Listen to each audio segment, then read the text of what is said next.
My name is Natasha Pastescu and I am a civil marriage celebrant. On behalf of the family of Harold George Smith, who was dearly known to us as Harry, I thank each of you for attending this ceremony today.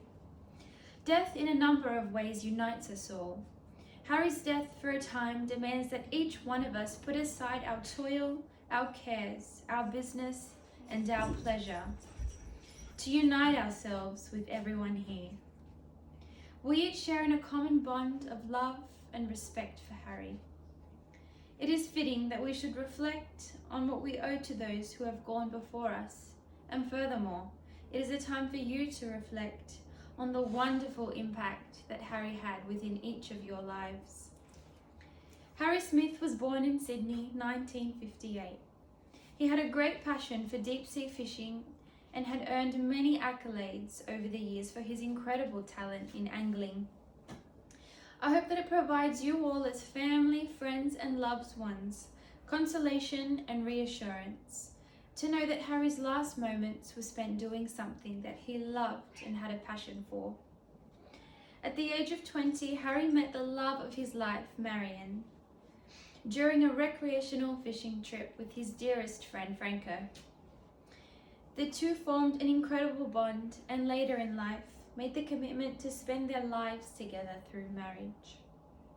In the years following, their 4 children, Tempest, Adrian, Christian, and Eric were born. And Harry made a great father, often taking his children out on family fishing trips of their own and teaching them all that he knew. Harry would always quote to his fellow fishing subjects, "Teach a man how to fish and you feed him for his lifetime." Harry and Marion's children remember their parents as dedicated to their welfare and their education. Their father, who was supported fully by their mother, was a well-read and self-educated man who believed in the best intellectual and human values himself, and he passed these values on to his children. Harry lovingly looked after Marion until the end, when she passed in 2016. The loss of his wife, to whom he was so close, left a deep emptiness in Harry's life, but the love that he had for his grandchildren, Zale, Dylan, Kai and Fletcher, kept him going. They provided him with a newfound purpose, and he always was around to provide them with love, support and guidance. As his grandchildren grew into the beautiful children that they are today, Harry was always there to support them. Harry was a happy person, not given to moods or temper. He was an uncomplaining man who took life in his stride and faced it with an even temperament. He was an extremely tolerant and broad-minded person who respected not only the views and convictions of others, but also their feelings and their imperfections too. A kind and gentle person who nevertheless had a strong character. Harry was an extrovert who was interested in much more than people than he was in materialistic things. He was well-traveled and would often strike up a conversation with anyone in a friendly, sociable, and genuinely interested way. He was a loving father, grandfather, husband, colleague, and friend to many. The note on which I wish to end these comments is the quality which most stands out to me about Harold Smith: his unselfishness. He did not live for himself, but for others. He did not buy for himself, but for others.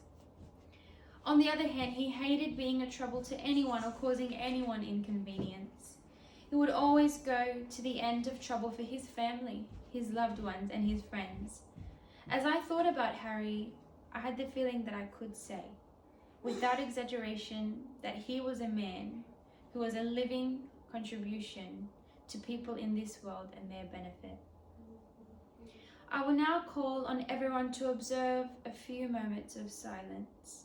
Those of you who are believers may care to take time to pray for Harry.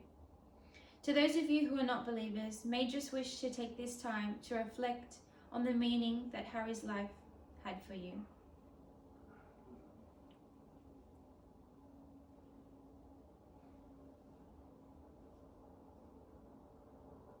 thank you.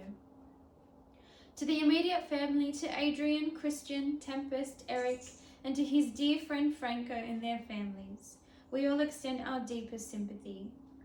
We come with them as mourners, and we share their grief.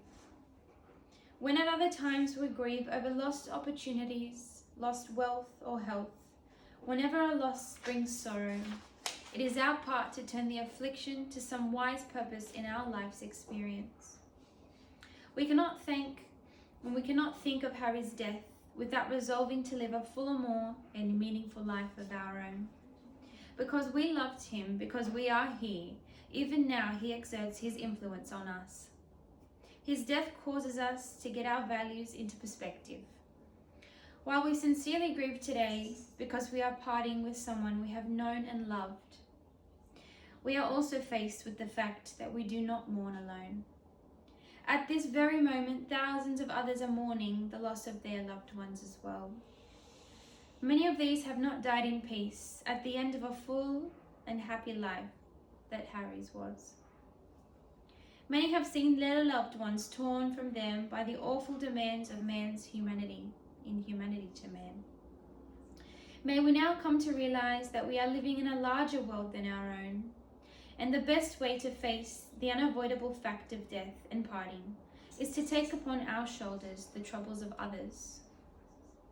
To go on working that we may help to remove the existing causes of injustice and preventable sorrow in this world. I would now like to take the opportunity for Harry's loved ones to join me here to make a tribute in memory of Harry, to share their fondest memories of Harry with us all today. I would like to introduce Harry's 4 children to join me in sharing their tributes.